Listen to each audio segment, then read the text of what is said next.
پیارے بچوں، السلام علیکم ورحمۃ اللہ وبرکاتہ۔ دیکھیے لکھا ہوا ہے سبق نمبر 2، ہمارے رسول حضرت محمد صلی اللہ علیہ وسلم کی زندگی کے کچھ حالات۔ ہمارے ملک سے پچھم کی طرف ایک سمندر بہتا ہے۔ پچھم کس کو کہتے ہیں یہ آپ ہمیں بتائیے گا۔ پچھم کس کو کہتے ہیں آپ ہمیں یہ بتائیے گا۔ ہمارے ملک سے پچھم کی طرف ایک سمندر بہتا ہے۔ اس سمندر کے ایک کنارے پر ہندوستان اور دوسرے کنارے پر عرب کا ملک ہے۔ عرب ملک میں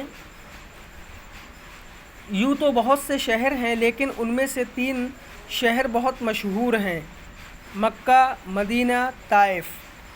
مکہ، مدینہ اور طائف یہ 3 شہر ہیں عرب کے، اور ان تینوں شہروں سے آپ کے بہت مشہور واقعات جڑے ہوئے ہیں۔ مثلا مکہ یہ آپ کی پیدائش کی جگہ ہے، مکہ میں آپ پیدا ہوئے ہے نا، اور مکہ ہی میں آپ کو نبی بنایا گیا۔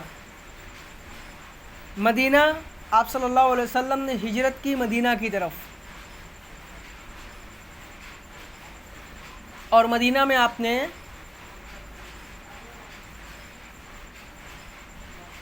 ایک مسجد بنوائی تھی جس کا نام مسجد نبوی ہے نا، اور ایک اور مسجد ہے مسجد قباء کے نام سے۔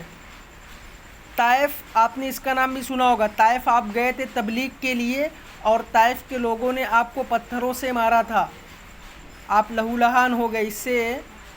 اس چیپٹر کے بعد، اس چیپٹر کے 2-3 چیپٹر کے بعد آپ نے پڑھا ہے طائف کے بارے میں۔ تو یہ تینوں شہر مکہ کے ہیں۔ ہمارے حضرت محمد صلی اللہ علیہ وسلم کا تعلق انہی 3 شہروں سے ہے۔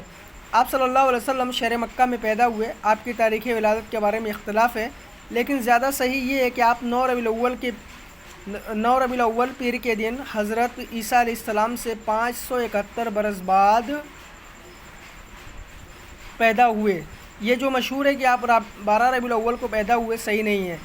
آپ کے والد کا نام عبداللہ، والدہ کا نام آمینہ، آپ کے دادا کا نام عبد المطلب تھا۔ عبد المطلب مکہ کے سردار تھے، کنبے کا انتظام انہی کے سپرد تھا۔ حضرت اسماعیل علیہ السلام کے زمانے میں ایک کنواں جس کا نام زمزم تھا، یہ کنواں پٹ گیا تھا یا پاٹ دیا گیا تھا۔ عبد المطلب نے اس کو صاف کر کے درست کیا اور پینے کے لائق بنایا۔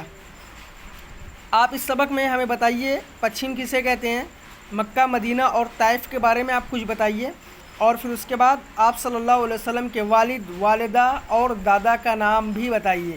یہ ساری چیزیں آپ وائس ریکارڈ کر کے ہمیں سینڈ کریے۔